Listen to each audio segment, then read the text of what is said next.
The reporter Tim Skubic had the governor's budget nailed exactly.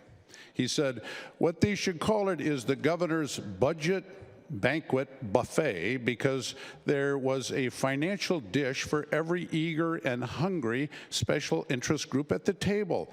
And you get to pick up the tab. Yes, you, the taxpayer, gets to pick up the tab for gushing and splashing money all over the state of Michigan.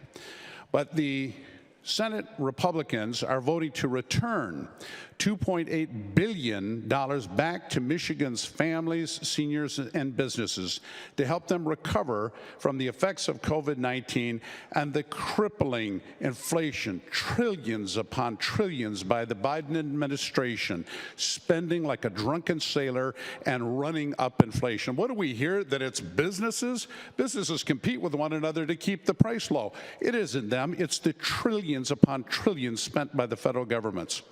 So after 3 years of trying to raise inflation taxes on Michiganders to grow state government, the governor finally has had an election year epiphany and decided she's ready to claim to lower taxes.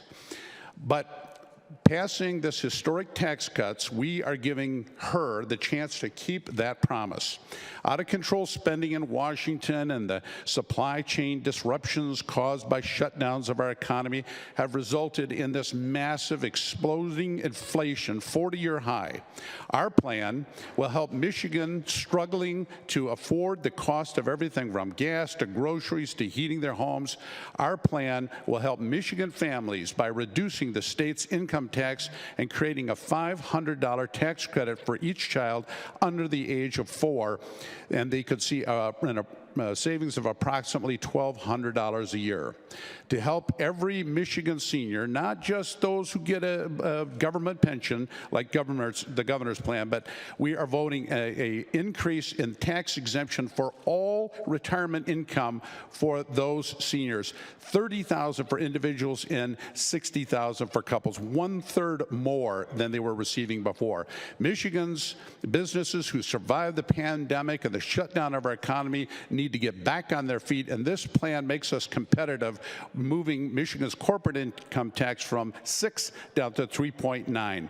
This will make us one of the lower corporate tax in the Midwest and help bring businesses to Michigan.